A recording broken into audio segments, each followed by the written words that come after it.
Usai berdialog dengan sejumlah tokoh bangsa dan lintas agama yang tergabung dalam Gerakan Nurani Bangsa, Presiden Prabowo Subianto disebut akan membentuk tim untuk mengevaluasi dan mereformasi Polri.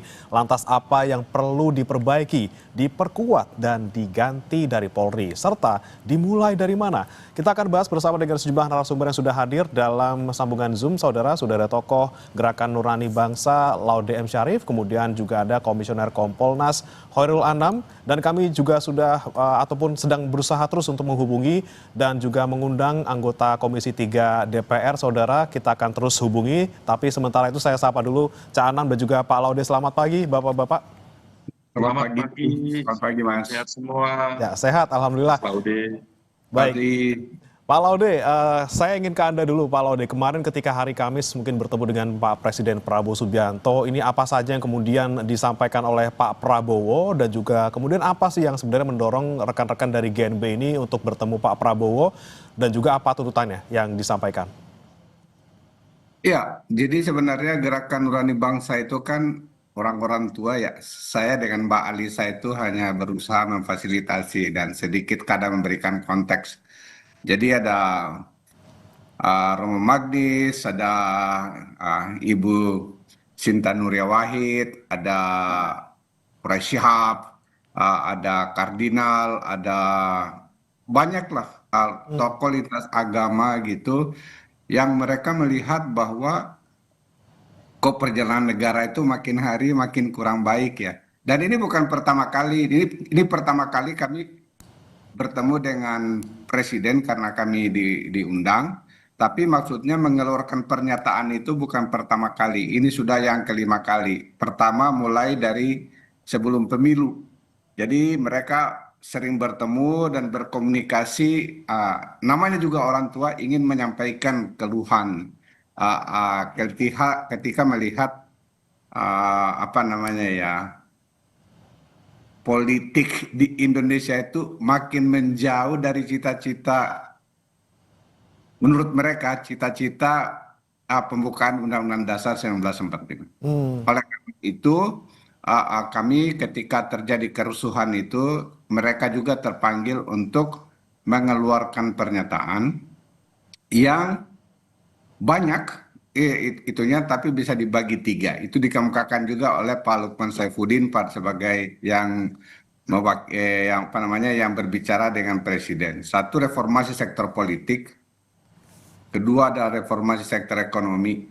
Yang ketiga itu adalah reformasi sektor hukum, pertahanan, keamanan, dan HAM, termasuk dalamnya anti korupsi seperti itu. Jadi itu tiga apa namanya tiga gelondongan besar sekaligus mengamplifikasi dari tuntutan masyarakat yang 17/8 itu. Karena kalau digolong-golongkan itu akan menjadi tiga bagian tadi, tiga bagian besar tuntutan masyarakat itu. Oke, Pak Laude, tapi kalau untuk khusus terkait dengan reformasi Polri, kemarin yang kami dengar juga dari Pak Prabowo sudah setuju gitu ya, dan akan membuat konsepnya. Apakah sudah dibicarakan juga konsepnya bersama dengan rekan-rekan dari GNB? Nah, ketika kita membicarakan tentang reformasi pertahanan keamanan dan khususnya Polri itu, tiba-tiba beliau bilang, wah, bapak-bapak ini seperti membaca pikiran saya. Beliau mengatakan bahwa memang akan ada reformasi kepolisian dan kepresnya sudah disiapin menurut beliau. Siapa orangnya, apa pekerjaan dari tim reformasi itu kami tidak mengetahui sama sekali. Tetapi beliau mengatakan bahwa akan segera. Oke. Seperti Tapi ada dorongan dari GNB misalnya harus siapa isinya, kemudian apa saja yang akan menjadi poin reformasinya. Apakah GNB juga sudah memberikan masukan seperti itu? pada pertemuan kemarin itu belum ada, tetapi kan GNB akhirnya kan bertemu untuk sama-sama seperti itu dan mana-mana sih tim reformasi polisi. Dan kebetulan misalnya saya bantuin polisi itu sudah lama banget, mulai dari awal-awal. Jadi kalau lihat termasuk penyusunan apa namanya indeks tata kelola kepolisian itu digagas oleh bersama dengan kemitraan kantor saya yang lama. Tetapi jauh sebelum itu. Jadi misalnya penerimaan Bintara yang bersih, polisi masyarakat, Hmm. termasuk penyusunan peraturan Kapolri tentang penggunaan uh, apa namanya kekerasan yang Hmm. waktu itu yang kemudian ketika Kanjuruhan menjadi direvisi itu semuanya dari dulu dan terus terang menurut kami 10 tahun terakhir itu pembenahan reformasi internal Polri Hmm. itu mandek. Bahkan indeks tata kelola kepolisian itu tidak dilanjutkan oleh Pak Kapolri yang sekarang. Nanti mungkin Pak Anan bisa menjelaskan. Oke. Tetapi yang saya selalu ingat-ingat dan saya selalu dan ini adalah blueprint reformasi Polri itu sudah ada. Hmm. Sudah hampir 20 tahun. Jadi salah satunya itu dari segi struktural, Mabes kecil, Polda sedang, Polres besar, Polsek kuat. Sekarang itu terjadi kebalikan. Sekarang itu sudah hampir menjadi piramida terbalik. Mabes menjadi sangat besar, bahkan diperkuat kewenangan yang jauh lebih banyak, bahkan merambah sampai perwira-perwira tinggi Polri itu merambah sampai jabatan-jabatan yang ada di luar polisi. Oke. Yang akhirnya juga sering diributkan dan terus terang terakhir ini yang dirasakan oleh tim Rodi Bangsa itu bahwa ketika polisi kelihatannya lagi tidak menjadi yang netral dalam Hmm. persikapan politik sehingga ada keributan apa namanya Oke. banyak disebut dengan partai coklat. Menurut mereka ini perlu reformasi yang total baik itu Hmm. secara struktural maupun secara kultural. Ada Oke. yang kultural ini nanti bisa kita jelaskan lebih lanjut. Oke, baik. Jadi tidak hanya soal kemarin demo saja ya, Pak Laude ya, tapi juga secara 10 tahun terakhir memang ada sesuatu yang perlu dibenahi di Polri. Saya Oh ke betul. Pak Anam. Pak Anam, ini kalau misalnya Anda melihat terkait dengan reformasi Polri yang disampaikan oleh rekan-rekan dari GNB, apakah juga ini merupakan bentuk masyarakat yang menyampaikan bahwa ini Polri harus segera dibenahi loh, ada masalah besar di institusi ini. Anda melihatnya seperti apa, Pak Anam? Yang pertama-tama kami melihatnya bahwa semangat dari tokoh-tokoh yang ada dalam GNB ini mengingatkan kita bahwa memang kepolisian itu lahir dari era reformasi ya, dan itu pertanda era reformasi sehingga memang penting untuk memastikan tata kelola negara kita menjadi semakin lama semakin demokratis. Nah itu yang pertama. Nah yang kedua, saya setuju dengan Pak Laude bahwa pasca reformasi dan sebagainya itu dinamika perubahan ada gitu ya, bahwa dikatakan tadi akhir-akhir ini kurang maksimal dan sebagainya, itu menandakan bahwa memang tidak berangkat dari nol, itu yang pertama, sehingga peta dan rekam jejak berbagai upaya untuk memastikan polisi kita menjadi lebih profesional, humanis dan sebagainya itu ada, Hmm. sehingga memang kalau dibayangkan ini harus berangkat dari nol, ya enggak. Ya peta reformasi ada, kajian-kajian dari Pak Laude dengan kemitraannya juga ada, dari berbagai kalangan yang melakukan studi terhadap kepolisian juga ada. Jadi Hmm. saya kira ini harus gayung bersambut dengan baik. Nah, bagaimana dengan saat ini? Apakah itu berhenti misalnya kayak kesimpulannya Pak Laude misalnya, ya kita bisa lihat bareng-bareng sebenarnya begini. Di beberapa aspek mungkin tidak berasa perubahannya, tapi di beberapa aspek dicoba untuk ada perubahan yang cukup signifikan, atau di sekian yang lain perubahannya juga lumayan. Misalnya begini, saya ikuti misalnya perdebatan soal proses digitalisasi pelayanan. Hmm. Walaupun belum semua aspek ya, itu salah satu diskursusnya adalah digitalisasi pelayanan itu untuk memastikan bahwa pungli, korupsi dan sebagainya di level pelayanan terhadap masyarakat itu berkurang. Misalnya kayak SIM, ya pelayanan-pelayanan lalu lintas, itu diupayakan. Terus juga digitalisasi karena banyak pengaduan ini. Masyarakat banyak pengaduan terhadap kepolisian karena memang singgungan kehidupan polisi dengan masyarakat juga sangat banyak. Ya. Nah, digitalisasi itu juga ada. Jadi pengaduan masyarakat langsung itu ada, bahkan kalau dibandingin dengan beberapa di institusi yang lain atau lembaga yang lain, digitalisasi pengaduan kepolisian jauh lebih efektif. Misalnya tidak pakai online tapi bisa pakai WA yang langsung kepada pimpinan kepolisian. Ya. Nah itu ada. Tapi saya setuju bahwa memang harus kita lihat secara holistik ya, secara ini biar polisi sebagai anak kandung dari reformasi memastikan jalan-jalannya memperkuat demokrasi itu sendiri. Oke, tapi Pak Anam, kalau Anda melihat secara holistik itu, tadi kan disebutkan oleh Pak Laude terkait dengan struktural dan juga kultural perlu direformasi. Anda melihat apa lagi ataupun apa saja poin-poin yang harus direformasi ketika nanti memang tim sudah dibentuk oleh Pak Prabowo? Iya, sebenarnya 3 aspek itu ya, instrumennya juga didapat, kebudayaannya juga didapat, dan dilihat bagaimana substansi perjalanannya. Ya, misalnya dalam konteks struktural, kalau tadi misalnya dilihatnya Mabes harus kecil, Polda lumayan, Polres lebih besar, Polsek lebih besar, itu kan mencerminkan semangat pelayanan. Sebenarnya beberapa waktu yang lalu ada pendekatan perubahan di level itu, misalnya soal penguatan Polsek. Jadi Polsek ini dipilah, ini mana yang nggak kuat soal gakum, mana soal ketertiban masyarakat dan sebagainya. Polresnya juga begitu. Nah itu sebenarnya ada, walaupun mungkin perjalanannya memang harus kita dorong agar jauh lebih maksimal. Dan yang paling penting begini, ada perubahan juga soal skema pelayanan. Langsung ada yang tadi disebutkan oleh Pak Laude itu, yang ini memang kerjaannya dulu sumbangsih pikiran dari teman-teman kemitraan, misalnya soal polisi masyarakat. Polisi masyarakat itu lumayan sekarang. Babin Kamtibmas itu memiliki satu spektrum yang memang hadir di tengah masyarakat, melayani semua aspek masyarakat 24 jam. Memang masih ada kelemahan, misalnya soal penguatan SDM-nya. Makanya di konteks reformasi ini, ya tata kelolanya termasuk soal penguatan SDM-nya. Saya kira itu oke.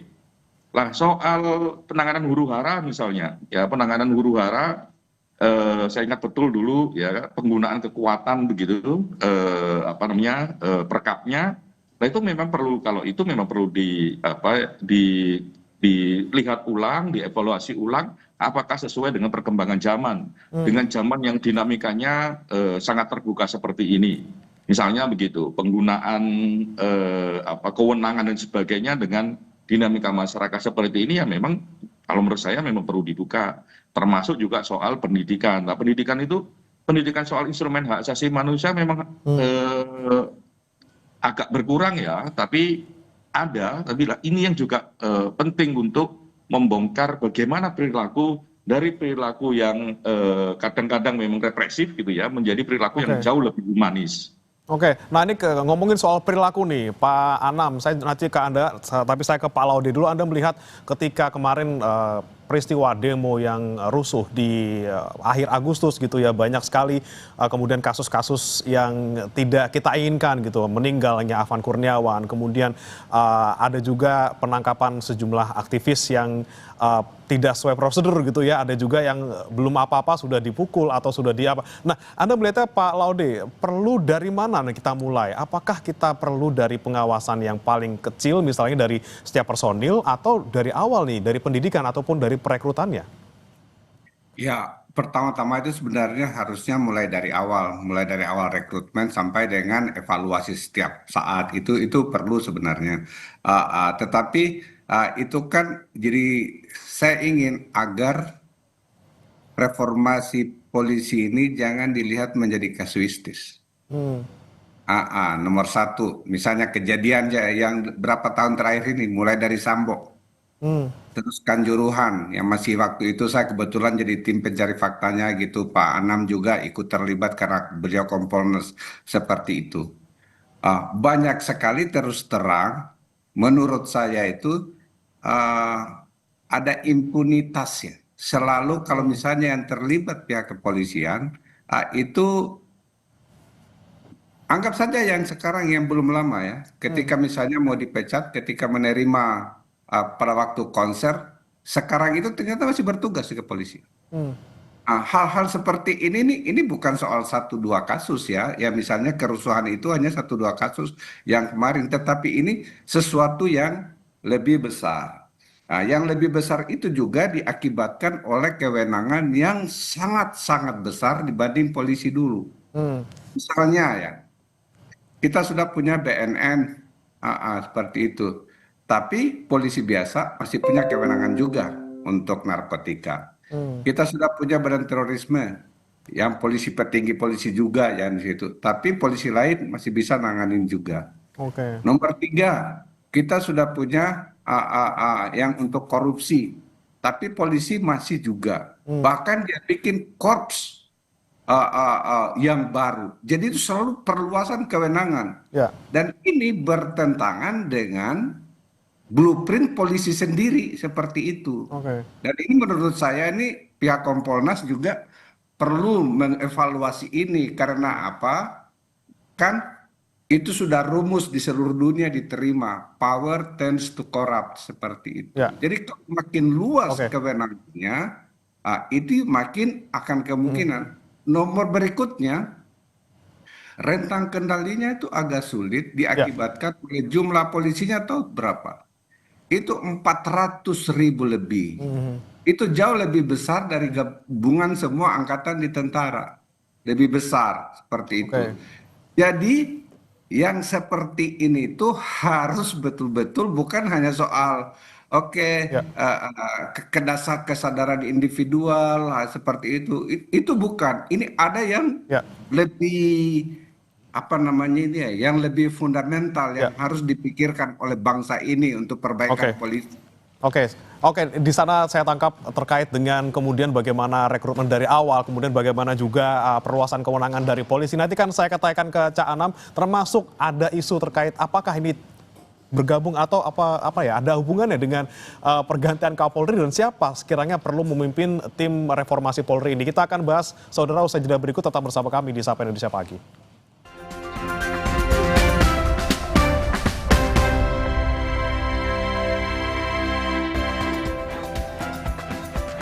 Kembali bersama kami di Sapa Indonesia Pagi, saudara, kita masih membahas terkait dengan bagaimana kemudian reformasi Polri ke depannya harus dilakukan. Masih bergabung bersama kami, Raldo M. Syarif, salah satu tokoh dari Gerakan Nurani Bangsa, dan juga Khairul Anam, Komisioner Kompolnas. Saya mau ke Pak Anam lagi. Pak Anam, ini menanggapi tadi disampaikan oleh Pak Laude terkait dengan perlu nggak sih kita dari awal, dari rekrutmen anggota polisi sendiri gitu, kita perlu misalnya apakah meningkatkan standarnya harus misalnya sarjana atau seperti apa, atau ini sebenarnya butuhnya ya pengawasan di lapangan saja, implementasinya seperti apa untuk aparat-aparat yang bertugas?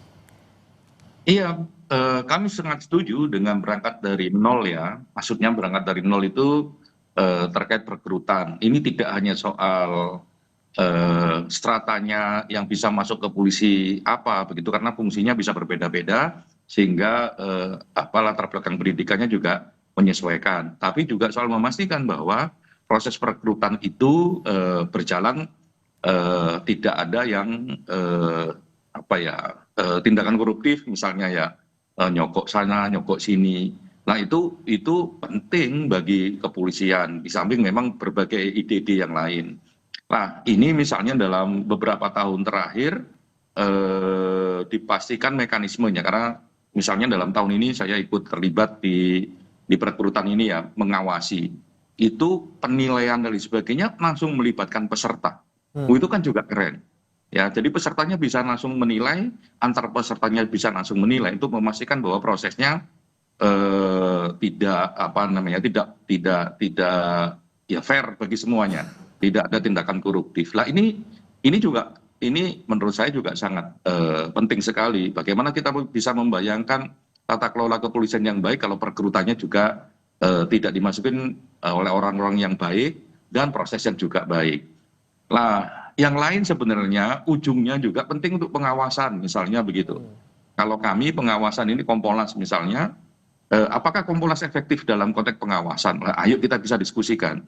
Nah, karena penting juga pengawasan, baik eksternal maupun internal. Kalau tata kelolanya didesain sedemikian rupa, tapi kalau pengawasannya juga tidak diperkuat, menurut saya agak susah juga memastikan bahwa tata kelolanya akan bekerja atau berjalan sesuai dengan cita-cita kita semua.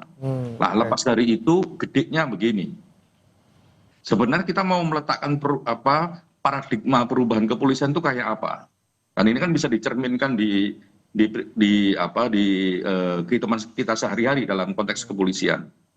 Nah, kita sedang mendorong misalnya ya paradigmanya adalah bagaimana pelayanan itu semakin lama semakin kuat. Jadi paradigmanya bukan dikit-dikit orang dianggap berprestasi gara-gara nangkepin penjahat misalnya begitu. Bukan begitu. Kalau paradigmanya kayak begitu memang agak ya manfaat kepolisian enggak bisa merata dalam tata kelola masyarakat. Ya. Tapi paradigmanya adalah bagaimana misalnya seorang polisi dianggap berprestasi kalau ya dia bisa memastikan kejahatan itu berkurang atau kejahatan itu minim.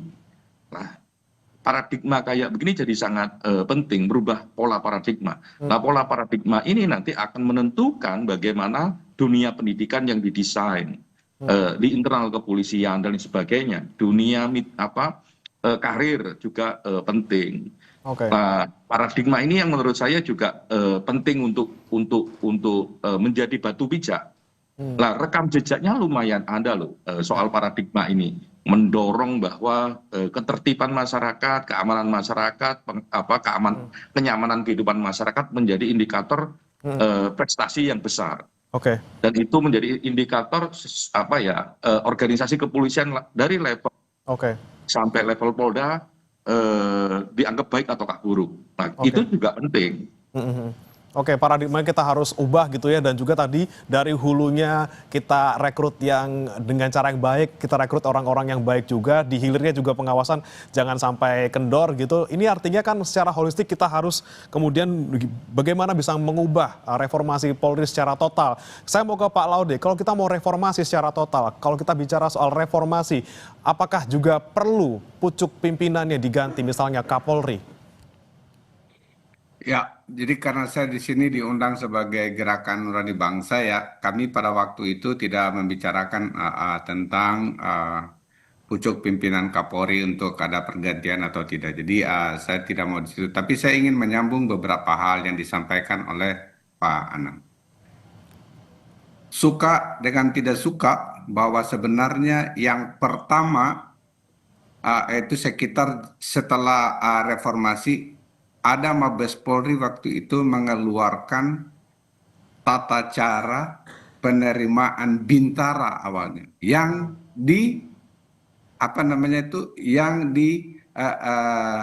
yang melibatkan unsur masyarakat agar tidak korup waktu itu. Waktu itu belum fully elektronik seperti itu, dan itu berhasil beberapa angkatan itu. Jadi maksudnya ada niatan di polisi waktu itu. Terus saya pokoknya karena di kantor masih banyak sekali catatannya ya, sebagian seperti itu. Dan itu sesuatu yang bisa diapresiasi. Setelah itu mereka tingkatkan pada, dan Kompolnas waktu itu terlibat ya. Saya masih ingat itu masih Pak Pandu Kompolnas. Yang kedua, yang pada waktu itu ditingkatkan menjadi termasuk penerimaan Akpol.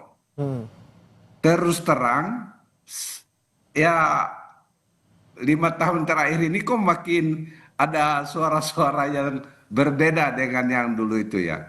Tetapi terus terang yang paling banyak saya mendapatkan keluhan ketika kami melakukan asesmen tentang indeks tata kelola kepolisian itu adalah karir path dari orang-orang yang mau pergi sekolah untuk peningkatan ini.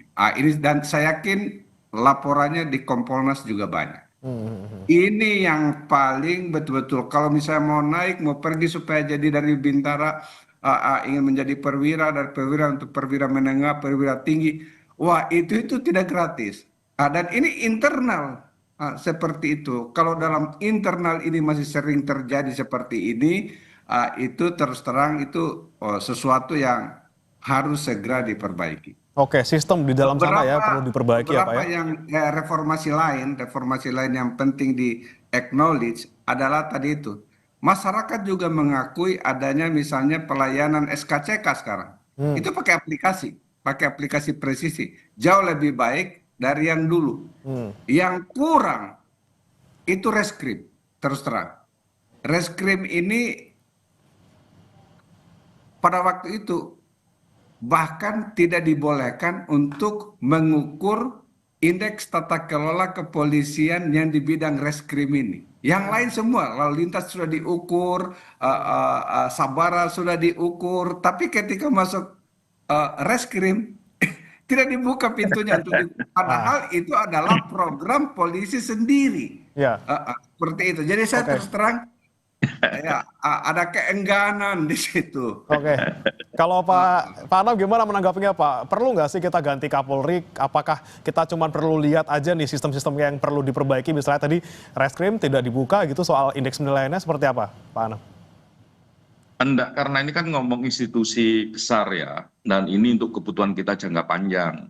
Sehingga memang agenda-agenda ini adalah agenda-agenda yang sifatnya penting bagi institusi kepolisian, sehingga ya kami tidak mau berkomentar juga soal ini penting atau tidak penting pergantian Kapolri ya. Tapi yang paling penting adalah peta jalan untuk bagaimana memperkuat polisi kita menjadi polisi yang lebih humanis, lebih profesional, jauh dari perilaku-perilaku yang buruk dan sebagainya. Nah itu jauh lebih penting di situ daripada ngomong ini perlu nggak ini diganti dan sebagainya. Karena kalau berdasarkan omongan Pak Laude itu kan mau diganti kalau sistemnya nggak kuat misalnya, ya juga nanti akan balik lagi. Makanya kita pastikan itu. Nah tadi yang menarik dari Pak Laude itu begini, bahwa sekali lagi ini bisa berangkat tidak dari nol. Mana yang baik kita perkuat, mana yang kurang ya kita perkuat, mana yang buruk ya kita evaluasi, kita perbaiki gitu. Misalnya soal reskrim tadi, reskrim memang catatannya banyak ya, punya persoalan. Tapi memang adakah perubahan di sana? Lumayan ada perubahan, misalnya soal bagaimana kontrol masyarakat langsung yang punya kepentingan terhadap reskrim. Salah satunya adalah gelar perkara khusus. Walaupun gelar perkara khusus ini ya macam-macam lah dinamikanya. Tapi sebagai satu sistem dia ada. Terus ada target dari pengawas internal ya, terutama dari teman-teman Irwasum, SP2HP. SP2HP itu kalau orang ngandu, kapan ini prosesnya berjalan, perkembangannya berjalan ataukah berhenti dan sebagainya itu harus dilaporkan. Sistem itu ada, walaupun prakteknya ya kurangnya masih banyak gitu, tidak semua terus bisa dilayanin SP2HP-nya, karena di Kompolnas ini juga banyak pengaduan soal belum mendapatkan SP2HP. Nah, saya setuju itu salah satu yang memang bisa dievaluasi ya untuk memperkuat polisi kita semakin lama semakin baik. Gitu. Oke, baik. Terakhir Pak Anam, nanti sebelum saya ke Pak Laude lagi, kira-kira berapa lama targetnya harus Polri bisa direformasi, kemudian siapa saja yang di dalamnya bisa terlibat, mungkin termasuk Kompolnas juga? Kalau berapa lama susah dijawab ya, kan tergantung apa yang menjadi rekomendasi dari tim tersebut. Ya, tapi saya kira menyiapkan substansinya bisa jauh lebih cepat karena memang bahan-bahannya juga ada. Terutama tadi yang misalnya berangkat dari Pak Laude punya peta jalan yang banyak karena studi soal kepolisian juga banyak. Sehingga mana yang harus menjadi prioritas, mana yang menjadi jangka panjang dan sebagainya saya kira sudah ada. Jadi kita tidak berangkat dari nol. Saya hormat terhadap tokoh-tokoh Gerakan Nurani Bangsa karena memang mengingatkan kita semua bahwa polisi adalah anak kandung reformasi dan harus kita jaga bersama-sama. Ya, dan saya kira ada yang baik, ayo kita perkuat, kita perbarui, ada yang kurang ya kita evaluasi, kalau perlu kita ganti sistemnya dan sebagainya. Ada yang memang stuck karena berbagai hal ya ayo kita dorong supaya itu menjadi sesuatu yang baik. Dari ujung sampai ujung yang lain, dari mulai perekrutan sampai juga pengawasannya. Oke, baik. Saya ke Pak Laude terakhir. Pak Laude, deadline-nya kalau dari GNB punya deadline nggak kapan kira-kira harus direformasi dan efeknya bakal kerasa berapa lama? Dan tadi lagi-lagi apa yang kemudian menjadi prioritas yang harus segera diperbaiki dari GNB sendiri? Ya dari GNB sebagai apa namanya, kan beliau-beliau itu sudah cukup tua, jadi mereka tidak memberikan batas waktu. Tetapi bahwa perlu dilakukan itu perlu. Dan sebenarnya Kompolnas kan itu bertanggung jawab kepada Presiden. Dan salah satunya itu tugasnya adalah menentukan arah bijak. Betul. Arah bijak. Jadi sebenarnya saya yakin di Kompolnas itu catatannya sudah banyak juga itu untuk itu. Saya kurang tahu apakah Pak Presiden telah berkonsultasi dengan Pak Anam dan teman-teman di Kompolnas atau tidak. Terus terang juga kami kaget. Barusan kita masukkan suratnya kan hanya 3 lembar ya kami masukkan ke beliau. Ketika beliau baca, wah ini saya sudah siapin. Seperti itu. Tapi terus terang nama tidak ada, siapa saja yang akan menempati posisi itu, tim itu belum ada namanya. Dan waktunya kapan? Waktunya ini pasti akan tidak pernah itu satu perubahan institusi itu akan dirasakan dalam waktu singkat. Ya, oke. Itu akan berproses dan tapi oleh karena itu kita berharap kalau tim reformasinya banyak, pekerjaannya itu sudah banyak yang jelas kalau betul Ya. diisi oleh orang-orang yang paham. Seperti itu. Oke, pekerjaannya banyak. Kita harus identifikasi gitu ya dari hulu sampai hilir di mana masalahnya, mana yang perlu diperbaiki, mana yang perlu diperkuat, mana yang perlu diganti. Tapi juga nanti bagaimana kemudian pijakannya harus kuat, bagaimana kita bisa mereformasi total Polri tanpa harus mulai dari nol. Terima kasih Pak Laude M. Syarif, salah satu tokoh Gerakan Nurani Bangsa, dan juga Pak Khairul Anam, Komisioner Kompolnas, sudah bergabung bersama kami di Sapa Indonesia Pagi. Selamat pagi Bapak-Bapak, salam sehat.